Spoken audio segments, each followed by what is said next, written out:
नमस्कार, मैं राकेश चौधरी। हरियाणा के झज्जर में पूर्व मुख्यमंत्री और नेता प्रतिपक्ष भूपेंद्र सिंह हुड्डा ने शायराना अंदाज में बीजेपी पर निशाना साधा।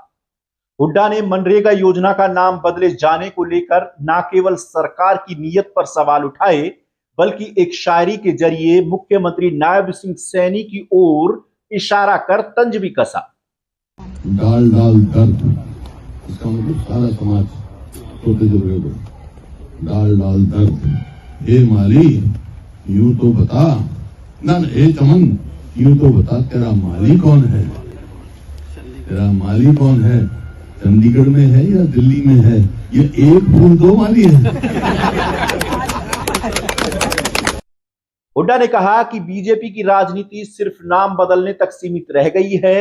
मनरेगा का नाम बदलकर सरकार ने केवल शब्द नहीं बदले, बल्कि योजना की मूल भावना और अधिकारों को भी कमजोर कर दिया है। उन्होंने इसे भारतीय जनता पार्टी की पुरानी फितरत करार देते हुए कहा कि हर योजना से कांग्रेस का नाम हटाना ही सरकार का एकमात्र एजेंडा बन गया है। नाम ही नहीं बदला, नाम बदलने की तो उनकी राजनीति है ही बीजेपी की। हर चीज का नाम बदलेंगे, जिससे भाई नाम बदल के लोगों को कुछ नया दिखाएं। नाम नहीं, उसकी मंशा ही बदल। जो ये 2006 में लागू किया था डॉक्टर मनमोहन सिंह जी के टाइम में, सोनिया जी के टाइम में, वो किया था गांधी जी के नाम से विश्वास रखा। गांधी जी का जो सपना था ग्राम स्वराज, वो पूरा करने के लिए गांधी जी चाहते थे गांव में ही लोगों को कार्य मिले। राम नाम से दिक्कत होने के आरोपों पर प्रतिक्रिया देते हुए हुड्डा ने कहा कि कांग्रेस को कभी राम नाम से कोई समस्या नहीं रही। उन्होंने कहा कि रामराज तब आएगा जब ग्राम स्वराज होगा, लेकिन बीजेपी सरकार ने तो पंचायतों की ताकत ही छीन ली है। हुड्डा ने कहा कि जब गांवों को मजबूत किया जाएगा, तभी सही मायने में रामराज की कल्पना साकार हो सकती है। राम राज्य जब आएगा जब ग्राम स्वराज हो जाएगा। गांधी जी कहते थे ग्राम स्वराज पंचायती तो पावर खत्म कर दी। नाम का सवाल नहीं है, कार्यक्रम का सवाल है। ये जो गरीब आदमी कौन, किसको मरने का फायदा होता था, किस मंशा से बनाया जाता कि लोगों को काम मिले, उनकी परचेजिंग पावर बढ़े। इसमें 90% लोग जो हैं वो दलित, बैकवर्ड क्लास और आर्थिक तौर पर कमजोर हैं, वो हैं। उनके पेट पे लात मारनी चाहिए। भूपेंद्र सिंह हुड्डा ने यह भी आरोप लगाया कि प्रदेश सरकार हरियाणा का चेयरमैन तक नियुक्त नहीं कर पाई और लगभग हर विभाग में हरियाणा के युवाओं को अनदेखा कर बाहरी लोगों को तवज्जो देकर नौकरियां बांटी जा रही हैं।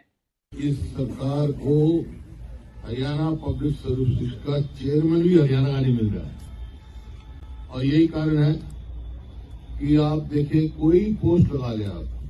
अभी इसकी की थी अपना इसमें इंजीनियर की है, प्रोफेसर की भी की, इंजीनियर की लगाओ, पहले एसडीओ लगाए, उसमें 80 में से 78 मार के कोई भी लगाओ, डिटेल होगी, सारी डिटेल हमारे पास है, दे देंगे आपको।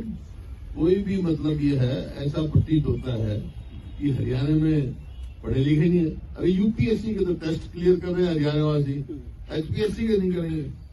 तो ये जो है एक जानबूझ के ऐसा किया जा रहा है।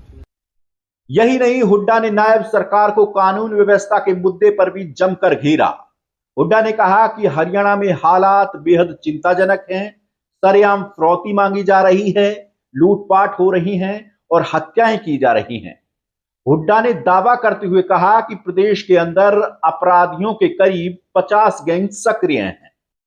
बता दें कि कांग्रेस पार्टी मनरेगा योजना का नाम बदलने के विरोध में देश के अलग अलग हिस्सों में प्रेस कॉन्फ्रेंस कर सरकार को घेरने का काम कर रही है और आने वाले दिनों में इस मुद्दे को पार्टी की तरफ से और ज्यादा धार दी जाएगी। ऐसे में आप इस खबर को लेकर के क्या सोचते हैं, हमें कमेंट में बताएं और हमारे चैनल को सब्सक्राइब करें। नमस्कार।